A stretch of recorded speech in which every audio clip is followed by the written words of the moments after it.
আপৰ ৰাজ্যিক সভাপতি হিচাপে আপোনাৰ পৰা আৰু এটা কথা জানিব বিচাৰিম আপোনাৰ দৃষ্টিত বিজেপিৰ বিৰুদ্ধে আপোনাৰ মূল অভিযোগটো কি তেওঁলোকে কমিউনেল পলিটিক্স কৰে কেনেকুৱা ধৰণৰ হিন্দু মুছলমানৰ এতিয়া ঘৰ ভাঙোতেও তেওঁলোকে সেইটো চিন্তা কৰে এই বস্তুটো মোৰ একেবাৰে সহ্য সীমাৰ বাহিৰত বিজেপিয়ে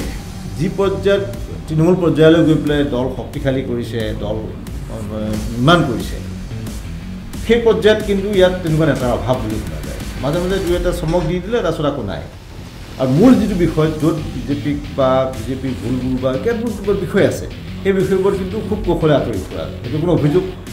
একদম নিৰপেক্ষ মানুহৰ পৰা অভিযোগ উঠিছে আপৰ উত্থান হ'বলৈ লৈ আপ যে বহি গ'ল নোৱাৰিলে সেইটো কিন্তু এটা প্ৰধান কাৰণ বুলি কয় আজি ধৰক আমি দুজন বহি আছোঁ এনেকৈ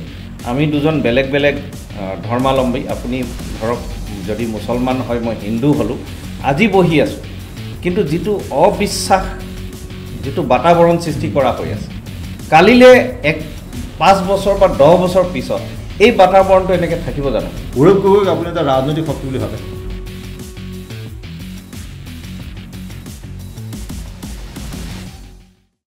নমস্কাৰ কথাশিল্পত আজি আমাৰ সৈতে আছে মনোজ ধানোৱাৰ আপৰ নতুন ৰাজ্যিক সভাপতি নতুন ৰাজ্যিক সভাপতি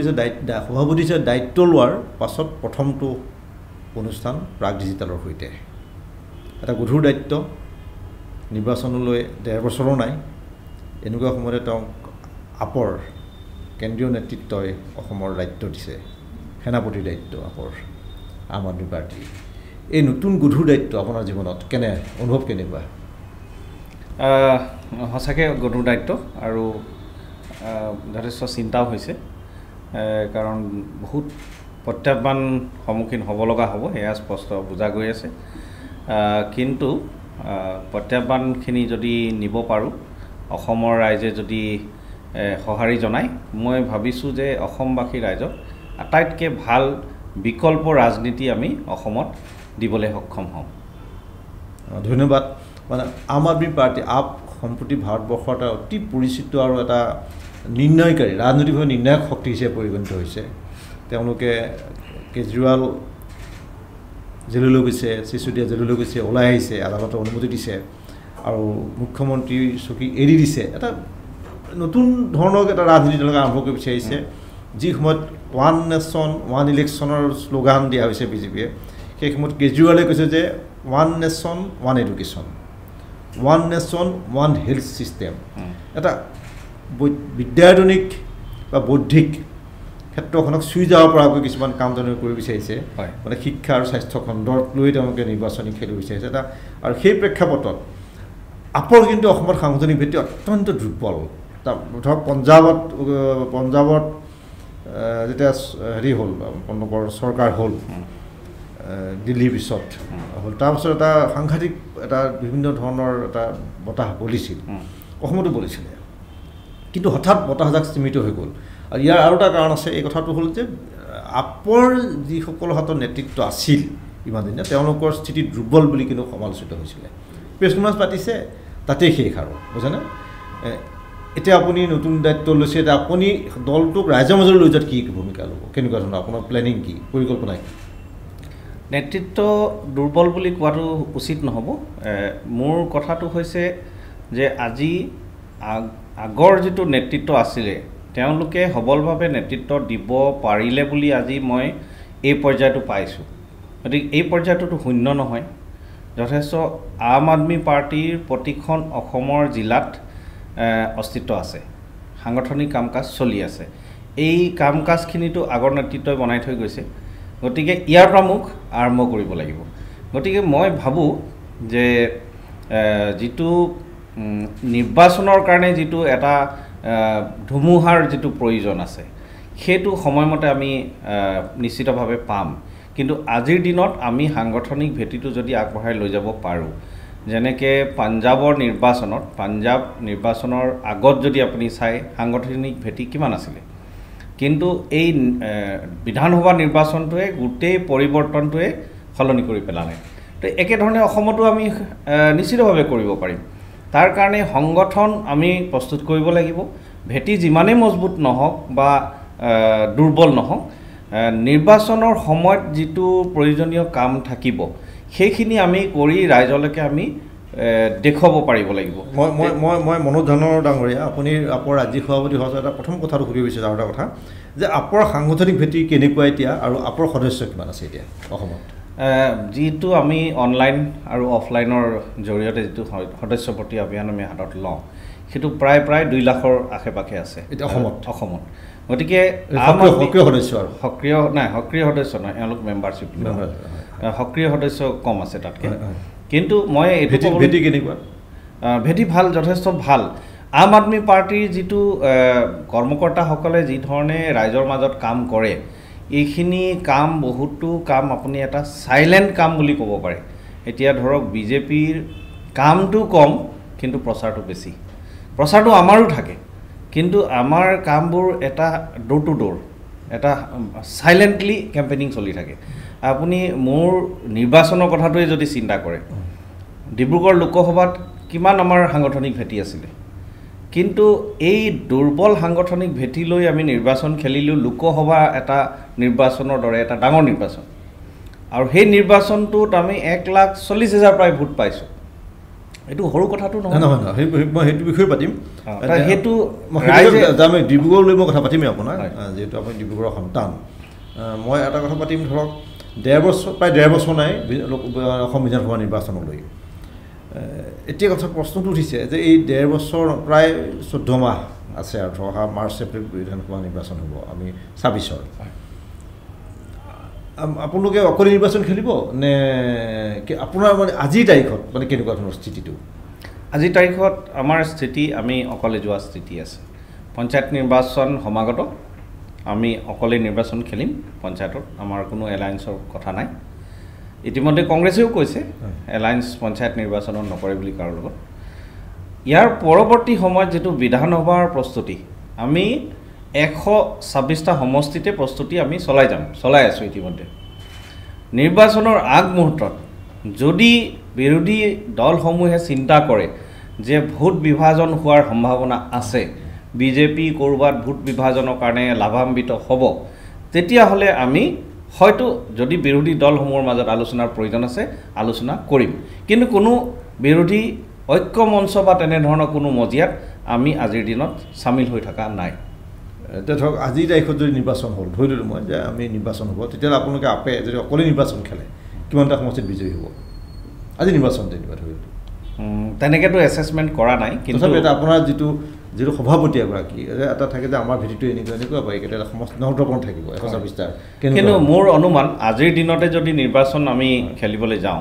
কমেও 50টা 60টা সমষ্টিত কেণ্ডিডেট ৰেডি আছে খেলিব পৰাকৈ আৰু বিজয় হোৱাটোতো ৰাইজে নিৰ্ধাৰণ কৰিব কিন্তু 50-60টাত আমি খেলি এটা ভাল সাংগঠনিক ভেটি আমি প্ৰস্তুত কৰিব পাৰিম বিজয় হোৱাটো ৰাইজৰ ওপৰত নিৰ্ভৰ কৰিব কিন্তু মোৰ অনুমান তাৰে আমি 20টা বা 25টা সিটো যদি তাৰ পৰা আমি উলিয়াব পাৰোঁ সেইটো এটা ভাল মাত্ৰা এটা প্ৰদান কৰিব আম আদমি পাৰ্টিক এটা ধৰক ৰাইজৰ দল বা অখিল গগৈ অজাপ লুইনজ্যোতি গগৈহঁতে এটা প্ৰচেষ্টা চলাই আহিছে যে বিৰোধীৰ ভোট বিভাজন নহ'বৰ কাৰণে তেওঁলোকে কংগ্ৰেছৰ যিটো মূল দল কংগ্ৰেছৰ যিটো সাংগঠনিক ভেটিটো শক্তিশালী তেওঁলোকৰ সৈতে ঐক্যবদ্ধভাৱে নিৰ্বাচন খেলিব বিচাৰিছে বিধানসভা নিৰ্বাচন আৰু বিজেপিক পৰাস্ত কৰাৰ স্বাৰ্থত যিকোনো পৰ্যায়ত ত্যাগ কৰিব লাগে বুলি কৈছে তেওঁলোকেও কৈছে অখিল গগৈ কৈছে লুইনজ্যোতি গগৈ কৈছে আৰু কংগ্ৰেছেও কথাটো কৈছে আপোনালোকে বিজেপিক আপোনালোকৰ দিছে বিজেপি প্ৰধান শত্ৰু নে কংগ্ৰেছ অসমত নাই এইটো ৰাজনীতি হয় কম্পিটিশ্যন হয় আমি শত্ৰু বুলি ক'বলৈ নাযাওঁ কম্পিটিশ্যনতো ৰাজনৈতিক শত্ৰু বুলি কৈছোঁ নাই এতিয়া যদি আমি কম্পিটিশ্যন কৰোঁ আৰু চবকে যদি শত্ৰু বুলি ভাবোঁ তেতিয়াহ'লে চব দলে শত্ৰু হ'ল এইটো আপুনি শব্দটো কি ব্যৱহাৰ কৰে সেইটো আপোনাৰ ওপৰত নিৰ্ভৰ কৰিব কিন্তু কম্পিটিশ্যনটো মূল প্ৰতিদ্বন্দ্বী কোন কংগ্ৰেছ বিজেপি কোনো সন্দেহ নাই আৰু আমাৰ এতিয়া মূল উদ্দেশ্যটোৱে হৈছে বিজেপিক আমি ৰুধিব লাগে প্ৰতিহত কৰিব লাগে আৰু বিজেপিয়ে যিটো অত্যাচাৰী শাসন চলাই আছে এই শাসনটো নাইকিয়া কৰিব লাগে এটা বিৰোধী শিবিৰৰ সৈতে যিটো ইণ্ডিয়া এলায়েন্স তাৰ সৈতে আপোনাৰ কিবা প্ৰস্তাৱ থাকিব নেকি যে বুজাবুজি বা আলোচনা বুজাবুজি বিধানসভা নিৰ্বাচনৰ আগমুহূৰ্তত যদি কংগ্ৰেছ দলে চিন্তা কৰে বা বিৰোধী শিবিৰে চিন্তা কৰে যে আমাক আলোচনাৰ মজিয়াত প্ৰয়োজন আছে আমি নিশ্চিতভাৱে আলোচনা কৰিম যদি তেনেধৰণৰ আলোচনাৰ আমি কৰি বিজেপিক সঁচাকৈ ৰুধিব পাৰোঁ আমি নিশ্চিতভাৱে মিলিত হ'ম কিন্তু আজিৰ দিনত কোনো প্ৰশ্ন নুঠে কাৰণ আমি সংগঠন আমাৰ হাতত 1.5 বছৰ সময় আছে সংগঠন প্ৰস্তুত কৰাটো আমাৰ মূল উদ্দেশ্য হ'ব লোকসভা নিৰ্বাচনত ধৰক আপোনালোকৰ সৈতে বিৰোধী বুজাবুজি নহ'ল নোহোৱাৰ দৰে আৰু আপোনালোকে প্ৰত্যাহাৰ কৰিলে ডিব্ৰুগড়ত আপোনালোকে নিৰ্বাচন খেলিলে আৰু গুৱাহাটীত আপোনালোকে প্ৰত্যাহাৰ কৰিলে নহয় জানো তেজপুৰত খেলিলে তেজপুৰত খেলিলে এই ভুল আছিল সিদ্ধান্ত আছিল নে শুদ্ধ আছিল আপোনাৰ দৃষ্টিত আজি আপুনি যদি মই চাওক 100% শুদ্ধ সিদ্ধান্ত বুলিয়ে ক'ম কাৰণটো হৈছে আজি এই নিৰ্বাচনটো খেলাৰ কাৰণে আম আদমি পাৰ্টিৰ এটা অস্তিত্ব অসমত আমি দেখুৱাব পাৰিছোঁ যেনেকৈ গুৱাহাটী মিউনিচিপালিটি নিৰ্বাচনৰ পিছত গোটেই অসমে আম আদমি পাৰ্টিৰ অস্তিত্বটো এটা অসম ৰাইজৰ ওচৰত অসমবাসী ৰাইজৰ ওচৰত চিনাকি এটা দাঙি ধৰিবলৈ সক্ষম হৈছিলে একেধৰণে এই লোকসভা নিৰ্বাচনটোৰ পিছত আম আদমি পাৰ্টিৰ অস্তিত্ব যে ইয়াতো আছে অন্য জেগাতো আছে ডিব্ৰুগড় লোকসভাতো আছে সেইটোতো আমি দেখুৱাব পাৰিছোঁ তেজপুৰ লোকসভাত আছে সেইটোতো দেখুৱাব পাৰিছোঁ গতিকে ভুল সিদ্ধান্ত নহয় সেইটো সাংগঠনিক ভেটি বনোৱা উদ্দেশ্যলৈতো নিশ্চিতভাৱে ভাল এটা সিদ্ধান্ত আৰু ধৰক ডিব্ৰুগড়ত আপোনাৰ মূল প্ৰতিদ্বন্দ্বী কোন আছে সোণোৱাল নে লুৰিণজ্যোতি গগৈ নাই সৰ্বানন্দ সোণোৱালেই হয় যেহেতু আমি মূল প্ৰতিদ্বন্দ্বী কাৰণ বিজেপি দলটোক লৈহে আমি দলটোকহে বিৰোধিতা কৰি আছোঁ তেওঁলোকৰ যিটো নীতি আদৰ্শৰে ৰাইজৰ মাজত গৈছে চৰকাৰ চলাই আছে আমি তাক বিৰোধিতা কৰি আছোঁ গতিকে মূল প্ৰতিদ্বন্দ্বিতা বিজেপি হয় অৰ্থাৎ কেণ্ডিডেট হিচাপে সৰ্বানন্দ সোণোৱাল ডাঙৰীয়া হয় তেওঁ কিমান ভোট পালে তেখেতে যথেষ্ট ভোট পাইছে প্ৰায় 6 লাখৰ আশে-পাশে হয় আৰু লুৰিণজ্যোতি গগৈ যদি প্ৰতিদ্বন্দ্বিতা নকৰিলেহেঁতেন তেতিয়া আপুনি ডিব্ৰুগড়ত বিজয়ী হ'লহেঁতেন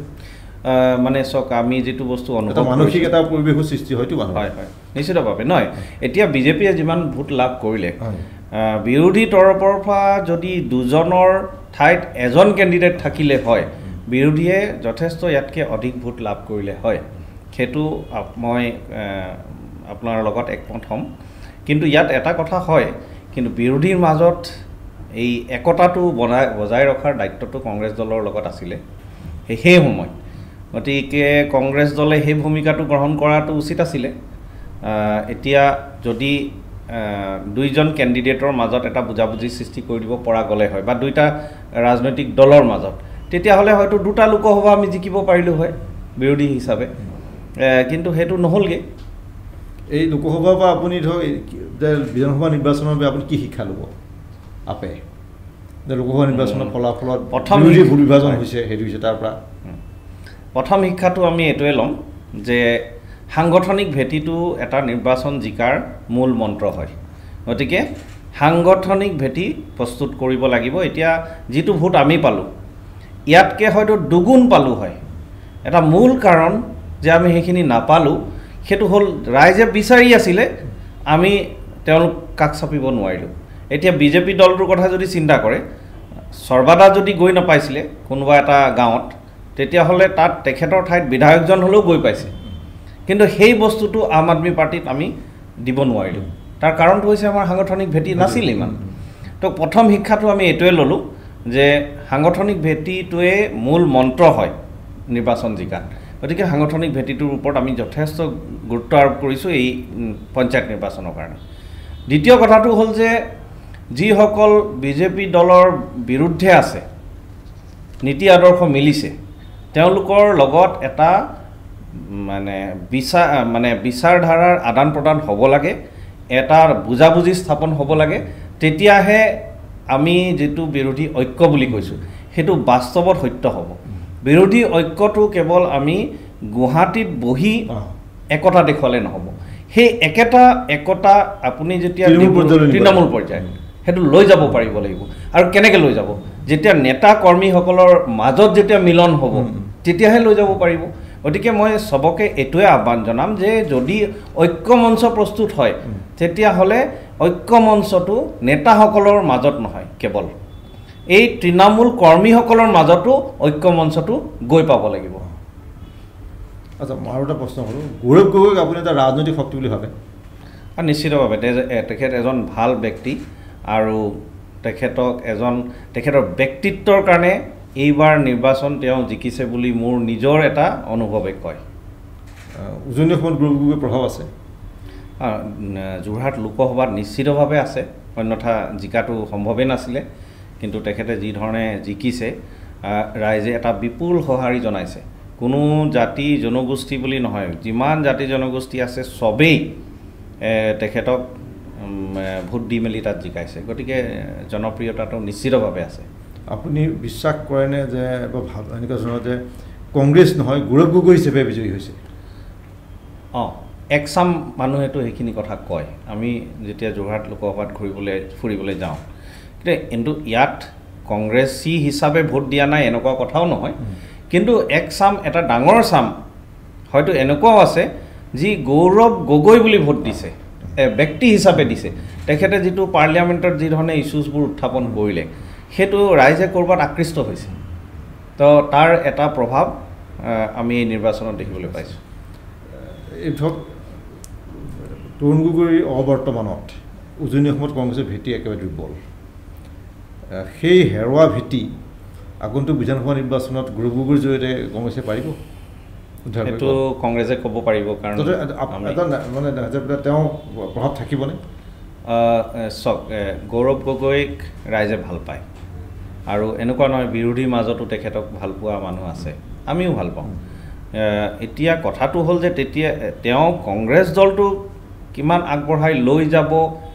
পাৰিব নে নোৱাৰিব, সেইটো কংগ্ৰেছ দলে ক'ব পাৰিব। এইটো মোৰ ক'ব লগা বিষয় নহয়। দলে তেওঁক কিমানখিনি দায়িত্ব দিব, কংগ্ৰেছ দলে পাৰিব, কংগ্ৰেছ দলে নোৱাৰিব, এই বিষয় লৈ মই ভাবিছোঁ যে মই মন্তব্য কৰাৰ কোনো মোৰ তাত যুক্তি নাই। কিন্তু আশা কৰোঁ তেওঁ নেতৃত্ব দিয়ক। আৰু এটা কথা, ধৰক অখিল গগৈ, লুৰিণজ্যোতি গগৈ, গৌৰৱ গগৈ, তিনিজন গগৈৰ যিটো বিৰোধী ৰাজনীতি হ'ব, বিজেপি বিৰোধী ৰাজনীতি, এইটো বিজেপিৰ বাবে প্ৰত্যাহ্বান হ'ব পাৰে? নিশ্চিতভাৱে চব ধৰণৰে যেতিয়া নেতা হ'ব। মই যিহেতু বিজেপি বিৰোধী শিবিৰৰ নেতা, সেই হিচাপে আপোনাৰ দৃষ্টিত কংগ্ৰেছ, অজাপৰ, ৰাজ্য দলৰ আপোনালোকৰ দৃষ্টিত কি, সেই বস্তু মই জানিবৰ কাৰণে প্ৰশ্নটো কৰিছোঁ। নাই, নিশ্চিতভাৱে এটা ৰাজনৈতিক দল অকলে খেলি যিমান ভোট আদায় কৰিব, তিনিটা ৰাজনৈতিক দল লগ যদি লাগি যায় আৰু সেই লগ লগা বাৰ্তাটো তেওঁলোকে তৃণমূল পৰ্যায়লৈকে লৈ যাব যদি পাৰিছে, তেতিয়াহ'লে নিশ্চিতভাৱে এইটো এটা প্লাছ পইণ্ট হ'ব তেওঁলোকৰ, তাত কোনো সন্দেহ নাই। কিন্তু মূল চেলেঞ্জটো হৈছে যে তৃণমূল পৰ্যায়লৈকে সেই বাৰ্তাটো লৈ যাব পাৰিছে নাই। নেতাসকলৰ মই ক'লোৱে কেৱল মিলন হ'লে নহ'ব, তৃণমূল পৰ্যায়ৰ কৰ্মীসকলৰো মিলন হ'ব লাগিব। আপৰ ৰাজ্যিক সভাপতি হিচাপে আপোনাৰ পৰা আৰু এটা কথা জানিব বিচাৰিম, আপোনাৰ দৃষ্টিত বিজেপিৰ বিৰুদ্ধে আপোনাৰ মূল অভিযোগটো কি? তেওঁলোকে কমিউনেল পলিটিক্স কৰে। কেনেকুৱা ধৰণৰ? হিন্দু মুছলমানৰ এতিয়া ঘৰ ভাঙোতেও তেওঁলোকে সেইটো চিন্তা কৰে। এই বস্তুটো মোৰ একেবাৰে সহ্যসীমাৰ বাহিৰত। মানে কাৰণ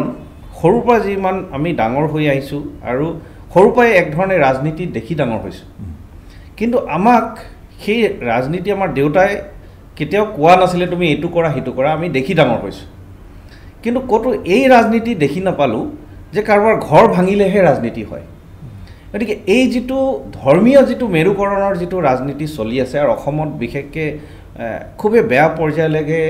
গৈ আছে বুলি মোৰ এটা অনুভৱ, যিটো কিন্তু অসমৰ কাৰণে, ভৱিষ্যতৰ কাৰণে আৰু ভৱিষ্যত প্ৰজন্মৰ কাৰণে কিন্তু এটা খুবেই বেয়া কথা বুলি ক'ম। কাৰণ আজি ধৰক আমি দুজন বহি আছোঁ এনেকৈ,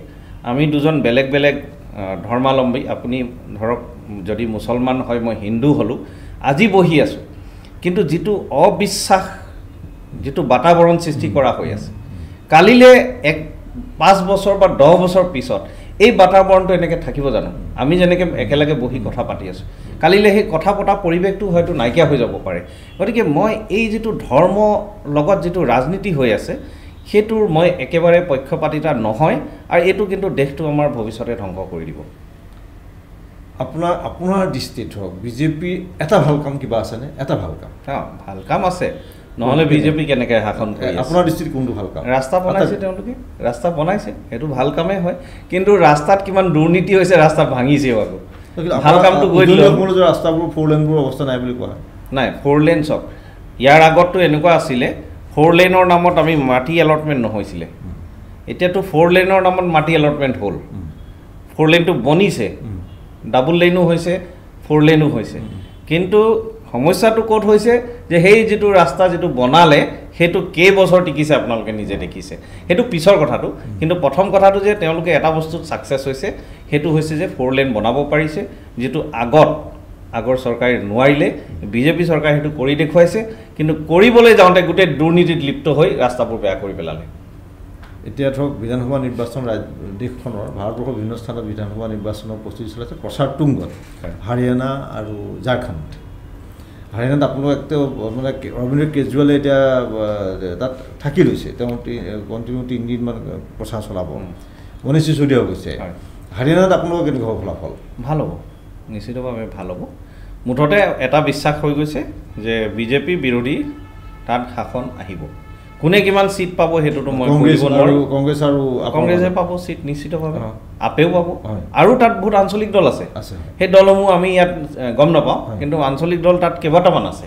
সেই দলসমূহ পাব কাৰণ আপোনাৰ মতে হাৰিয়ানাত বিজেপি হাৰিবলৈ গৈ আছে 100% হাৰিবলৈ গৈ আছে আৰু এনেকৈ ভাবে নেকি আপুনি ধৰক যে কংগ্ৰেছ আপৰ সন্মিলিত এখন চৰকাৰ হ'ব পাৰে হৈ যাব পাৰে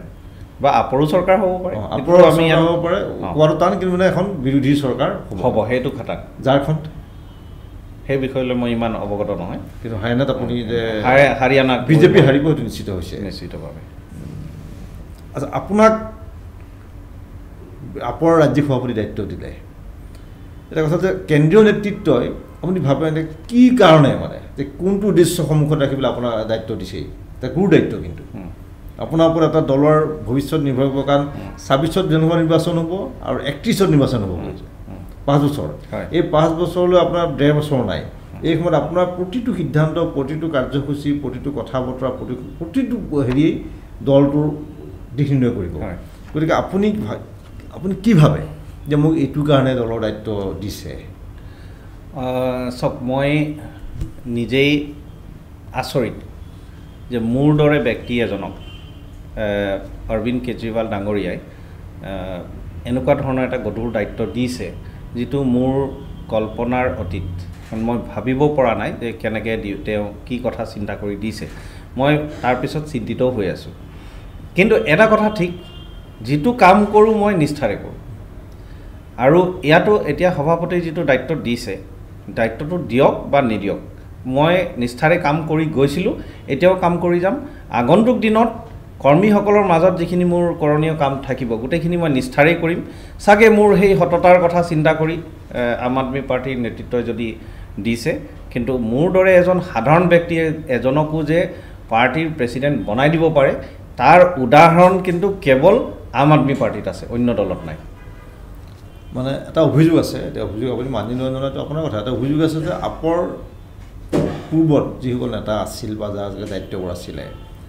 তেওঁলোক মানে খুব গণমুখী বা জনমুখী নহয় গুৱাহাটীত দুখন সংবাদমেল পাতিলে টিভি টক শ্ব'ত আহিব মাজে মাজে কিন্তু বিজেপিয়ে যি পৰ্যায়ত তৃণমূল পৰ্যায়লৈ গৈ পেলাই দল শক্তিশালী কৰিছে দল নিৰ্মাণ কৰিছে সেই পৰ্যায়ত কিন্তু ইয়াত তেনেকুৱা নেতাৰ অভাৱ বুলি শুনা যায় মাজে মাজে দুই এটা চমক দি দিলে তাৰপিছত একো নাই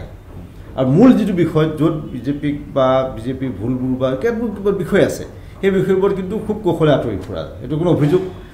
একদম নিৰপেক্ষ মানুহৰ পৰা অভিযোগ উঠে আপৰ উত্থান হ'বলৈ লৈ আপ যে বহি গ'ল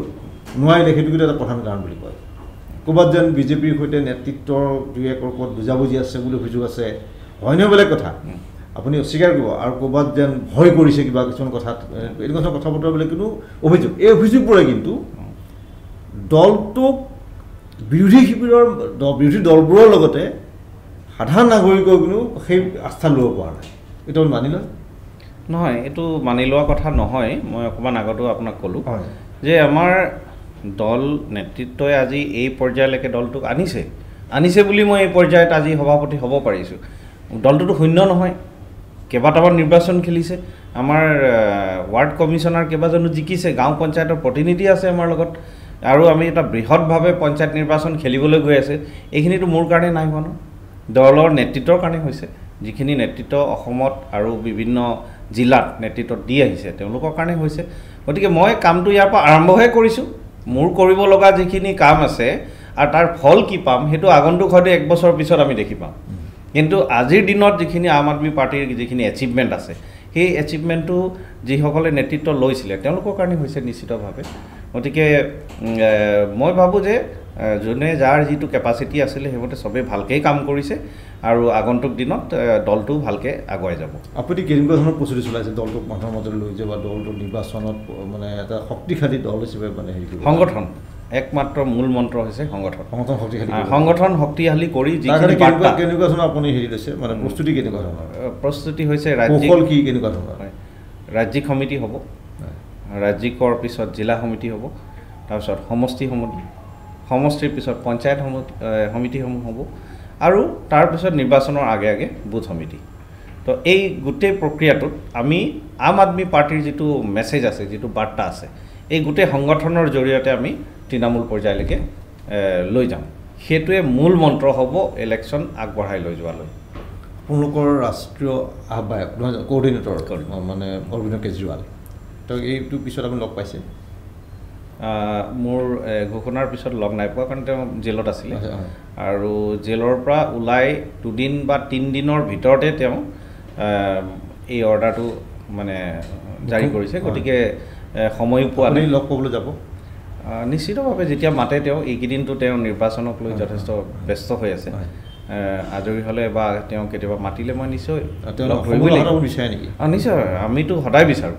তেওঁ আহক যোগাযোগ কৰিছে নেকি কিবা তেনেকুৱা ধৰণৰ নাই যোগাযোগটো প্ৰায় থাকেই তেখেতৰ লগত পোনপটীয়াকৈ নহয় আমাৰ যিটো গ্ৰুপে কাম কৰি আছে গ্ৰুপৰ জৰিয়তে যোগাযোগটো থাকেই আৰু তেওঁ অসমক লৈ যথেষ্ট ছিৰিয়াছ এতিয়া যেনেকৈ আজি আপুনি লক্ষ্য কৰিছে যে তেওঁ হাৰিয়ানাত থাকি লৈছে নিৰ্বাচনটো আগবঢ়াবৰ কাৰণে সেই একেধৰণৰ তৎপৰতা তেওঁ অসমক লৈও আছে আৰু গতিকে অসম বিধানসভা নিৰ্বাচনত আপোনালোকে চাব যে কেজৰিৱাল ডাঙৰীয়া হয়তো আমাৰ মাজত থাকিব থাকি লৈ গোটেই নিৰ্বাচন প্ৰচাৰটো তেওঁ নিজে কমাণ্ড চম্ভালিব গতিকে আমি দৃঢ় বিশ্বাসী তেওঁৰ নেতৃত্ব যিটো দিয়াৰ কাৰণে পৰৱৰ্তী সময়ত পাঞ্জাৱত চৰকাৰ আহি গ'ল একেটা পৰিৱৰ্তন আমি অসমতো দেখা পাম মই আৰু দুগৰাকী বিৰোধী নেতা ধৰক ৰাহুল আপোনালোকৰ আপৰ বিৰোধী নেতা এগৰাকী ৰাহুল গান্ধী আৰু এগৰাকী নৰেন্দ্ৰ মোদী আপোনাৰ দৃষ্টিত কোনগৰাকী শক্তিশালী আৰু শ্ৰেষ্ঠ কেজৰিৱালটো আপোনাৰ দৃষ্টিত শ্ৰেষ্ঠ আপোনাৰ কাৰণে নেতাই তেওঁ কিন্তু এই বিৰোধীৰ ভিতৰত দুজন নেতা যে নৰেন্দ্ৰ মোদী আৰু ৰাহুল গান্ধী আপুনি কোনগৰাকী আপোনাৰ দৃষ্টিত যে শক্তিশালী বা শ্ৰেষ্ঠ দুজনৰ মাজত নহয় ব্যক্তি হিচাপেতো মই কাকো বেয়া বুলি ক'বলৈ নাযাওঁ এতিয়া ধৰক নৰেন্দ্ৰ মোদী ডাঙৰীয়াই তেওঁ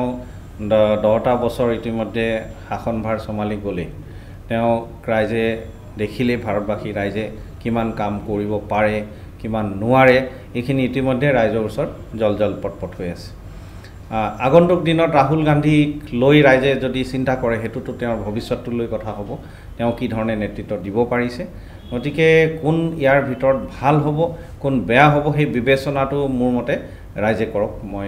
কৰাটো ৰাহুল গান্ধীৰ শেহতীয়া যিবোৰ স্থিতি বা যি ধৰণৰ তেওঁৰ ৰাজনৈতিক গতি প্ৰকৃতি আগতকৈ যথেষ্ট সলনি হৈছে আপুনি কি কয় নাই সেইটো ভাল মই যোৱাকালিও এটা ইণ্টাৰভিউত কৈছোঁ যে কংগ্ৰেছ দলটো এটা বহুত পুৰণি দল হয় এই দলটো নাইকিয়া হৈ যোৱাটো গণতন্ত্ৰৰ কাৰণে কিন্তু ভাল কথা হোৱা নাই দলত যিসকল ৰাজনৈতিক দল আছে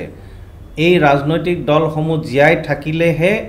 গণতন্ত্ৰ জীয়াই থাকিব গতিকে কংগ্ৰেছ দলটোৰ নেতৃত্ব ভাল হওক সেইটো নাগৰিক হিচাপে আমি চবে কামনা কৰিম কথাশিল্পৰ দৰ্শকক এই মুহূৰ্তত আৰু এটা কথা কৈ লওঁ অকণমান যে মনোজ ধানোৱাৰৰ পিতৃ আছিল প্ৰয়াত ৰামেশ্বৰ ধানোৱাৰ কংগ্ৰেছৰ এগৰাকী কেবিনেট মন্ত্ৰী আছিল তেওঁ কংগ্ৰেছ চৰকাৰৰ দিনত আৰু প্ৰবীণ কংগ্ৰেছী আপুনি কংগ্ৰেছীৰ ঘৰত জন্ম আপোনাৰ দেউতা কংগ্ৰেছৰ কেবিনেট মন্ত্ৰী মানে গুৰুত্বপূৰ্ণ মন্ত্ৰী আছিল আৰু গুৰুত্বপূৰ্ণ দায়িত্ব তেওঁ কংগ্ৰেছৰ আছিলে বিশ্বাসভাজন আছিলে তদানীন্তন মুখ্যমন্ত্ৰী কংগ্ৰেছৰ আপুনি কংগ্ৰেছ নকৰিলে যে কৰিছিলোঁ তথাপি কংগ্ৰেছ এৰিলে যে আপুনি কৰিবলৈ হয় মানে কথাটো এনেকুৱা হৈছে চব ব্যক্তিৰ কাম কৰাৰ এটা নিজৰ ছিষ্টেম বা হেঁপাহ আছে কোনোবাই বেছি সোনকালে দৌৰিব বিচাৰে কাৰোবাক বেছি ডাইনামিক লিডাৰৰ প্ৰয়োজন হয় কাৰোবাক কোনোবাই অলপ লেহেমীয়া গতিত গ'লেও তাৰ কাৰণে হ'ব নেতৃত্বও নেহেমীয়া গতিত কাম কৰিলেও তেওঁৰ কাৰণে হ'ব তো সব ব্যক্তি বিশেষৰ ওপৰত বস্তুটো নিৰ্ভৰ কৰে মই কংগ্ৰেছ দলত জন্মৰ পৰা যদিও আমি একেটা কংগ্ৰেছ পৰিয়ালত আছিলোঁ কিন্তু সাংগঠনিক কাম কাজত মই জড়িত নাছিলোঁ কিন্তু যোৱা 7-8 বছৰমান আগতেহে সাংগঠনিক কাম কাজত সোমাইছিলোঁ আৰু এই 7-8 বছৰ আগমুহূৰ্তৰ পৰাই তেতিয়াৰ পৰাই কংগ্ৰেছৰ দলৰ সাংগঠনিক কাম কাজ কৰিলোঁ নিৰ্বাচনত 21 চনত অংশগ্ৰহণো কৰিছোঁ কংগ্ৰেছ দলতে কিন্তু এটা বস্তু অনুভৱ হৈছে সেই সময়ত অনুভৱ হ'ল যে যিটো ধৰণে নেতৃত্ব আমি বিচাৰি আছোঁ সেই নেতৃত্ব বিচাৰি পোৱা নাই নোপোৱাৰ কাৰণে আৰু উপায় নাই কাৰণ আমি ৰাইজৰ কাম কৰিব লাগিব ৰাইজে আমাৰ পৰা আশা কৰি আছে আৰু আমি যদি বহি থাকোঁ ৰাইজক একো দিব নোৱাৰোঁ তেতিয়াহ'লেতো মোৰতো উপায় নাই সেইকাৰণে চিন্তা কৰিলোঁ যে যিটো ডাইনামিক লিডাৰশ্বিপৰ প্ৰয়োজন আছে অৰবিন্দ কেজৰিৱাল ডাঙৰীয়াৰ মাজত সেইটো আছে আম আদমি পাৰ্টিত সেইটো আছে আৰু সেই সুবিধাটো লৈয়ে মই আম আদমি পাৰ্টিত আহিলোঁ আপুনি 26 নিৰ্বাচন খেলিব বিধানসভা নিৰ্বাচন সেইটো দলে সিদ্ধান্ত ল'ব আপোনাৰ নিজা মন আছে নাই নাই মোৰ তেনেকৈ মই পোনপটীয়াকৈ একো সিদ্ধান্ত নলওঁ কাৰণ বিধানসভাটো আজি 1.5 বছৰ বাকী আছে প্ৰথম কথা দ্বিতীয় কথাটো হৈছে প্ৰস্তুতি মই গোটেই যেহেতু মোক প্ৰেচিডেণ্ট হিচাপে দায়িত্ব দিছে গোটেই অসমৰ বিধানসভাটোৰ প্ৰস্তুতি মই কেনেকৈ কৰিব পাৰোঁ সেই ক্ষেত্ৰতে মই ফ'কাছ হ'ম তাৰ ভিতৰত যদি দলে কয় যে নহয় তুমি এটা বিধানসভাত খেলিব লাগিব অমুকটো তেতিয়া মই চিন্তা কৰিম সেইটো বেলেগ কথা হ'ব কিন্তু আজিৰ দিনত মইতো যদি সেইটো সিদ্ধান্ত লওঁ তেতিয়াহ'লে মই চব কাম বাদ দি সেই বিধানসভাত সোমাই থাকিব লাগিব গতিকে সেই প্ৰস্তুতি আজিৰ দিনত নাই দলটো ক্ষতি হ'ব সামগ্ৰিকভাৱে দলটো ক্ষতি হ'ব এটা ৰাজ্যিক সভাপতি হিচাপে আপোনাৰ আপুনি কৈছে সংগঠন শক্তিশালী কৰা প্ৰথম কাম পঞ্চায়ত নিৰ্বাচন খেলা কেনেকুৱা হ'ব আপোনালোকৰ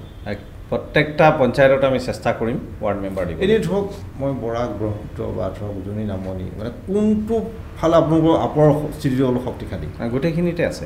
কম বেছি পৰিমাণ হয় কিন্তু চবতে আছে গুৱাহাটী মহানগৰীত আছে ইয়াততো বহুত মজবুত ভেটি আছে পঞ্চায়ত যিটো এনেকুৱা মানুহ আছে নেকি যি দলত আকৌ যোগ দিব পাৰে তেনেকুৱা ধৰণৰ যোগাযোগ চলিছে নেকি বিশেষ কিছুমান দলৰ মানে আপত যোগ দিবৰ কাৰণে তেনেকুৱা ধৰণৰ মানুহ আছে নেকি যে নতুন দলৰ প্ৰতি আকৃষ্ট হৈছে আছে বিশেষ মানুহ আছে বিশেষকৈ মানুহ ধেৰ আছে তেনেকৈ তেওঁলোকে কথা বতৰা চলাই আছে আৰু হয়তো নিৰ্বাচনৰ অলপ ফলাফলৰ কাৰণে কিছুমানে অপেক্ষাও কৰিব পঞ্চায়ত নিৰ্বাচন আমাৰ যিটো আহি আছে আপুনি চাব যে বহুতকেইটা জিলাত বহুতকেইটা ৱাৰ্ড মেম্বাৰ আমি জিকিম যদিও চিম্বল নাই জিকাৰ পিছত আমি প্ৰমাণ দি দিম যে এইসকল আমাৰ কেণ্ডিডেট আছিলে নে নাই ধন্যবাদ মনোজ ডাঙৰীয়া ৰাজ্যিক সভাপতি দায়িত্ব লোৱাৰ পাছতে কথাশিল্পত প্ৰথমটো সাক্ষাৎকাৰ আপোনাৰ গতিকে আপোনাৰ নেতৃত্বত দলটো আগবাঢ়ক বিশেষকৈ অসমৰ মানুহৰ বহুত সমস্যা আছে অসমৰ সমস্যা বহুত আছে অসমৰ মানুহক বঞ্চিত হৈছে বহু অভিযোগ অনলাইন ট্ৰেডিং কেলেংকাৰীৰ পৰা আৰম্ভ কৰি বিভিন্ন ধৰণৰ উচ্ছেদৰ পৰা আৰম্ভ কৰি বিভিন্ন বিষয় বান খহনীয়া নিবনুৱা বিভিন্ন সমস্যা আছে 6 নং দফাৰ বা সাংবিধানিক ৰক্ষা কৱচ জনজাতিকৰণ এইটো সম্পৰ্কত কি ক'ব আপুনি 6 জাতি জনজাতিকৰণটো চৰকাৰেতো বহুত আগত কৰিব লাগিছিলে সেইটোতো দাবীটো আজিৰ নহয়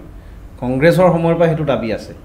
সেই সময়ত কংগ্ৰেছ চৰকাৰে নকৰাৰ কাৰণে বিজেপি চৰকাৰ আহিলে এতিয়া বিজেপি চৰকাৰো 10 বছৰ কাৰ্যকাল এনেকৈ পাৰ কৰিলে এতিয়াও আজি দিব বুলি ক'তো প্ৰতিশ্ৰুতি নাই তাৰ পাকে প্ৰকাৰে মানে বিভিন্ন প্ৰকাৰে কেনেকৈ ৰাইজক বিচলিত কৰিব পাৰে সেইটো মূল বিষয়টো আঁতৰাই পেলাই সেই ধৰণে কৰিছে গতিকে এয়া একেবাৰে স্পষ্ট ৰাইজে কিন্তু বুজি পাইছে এই আগন্তুক দিনত এই বিধানসভা নিৰ্বাচনৰ আগত যদি জনজাতিকৰণৰ বিষয়লৈ চৰকাৰে একো চিন্তা নকৰে তেতিয়াহ'লে মই ক'ব বিচাৰিছোঁ বিজেপি কিন্তু 100% যাব আপুনি ধৰিয়ে লওক কোনো আশা 1% কৰিব নোৱাৰিব তেওঁ ধন্যবাদ মানে আপুনি ব্যস্ততাৰ মাজতো কথাশিল্পত ষ্টুডিঅ'লৈ আহিলে আমাৰ প্ৰাগ নিউজ ডিজিটেলত আপুনি এটা সাক্ষাৎকাৰ দিলে ধন্যবাদ গতিকে আপোনাৰ আগন্তুক দিনত আমি বিচাৰিম যাতে এটা আপে আপোনাৰ নেতৃত্বত গতি ল'ব ধন্যবাদ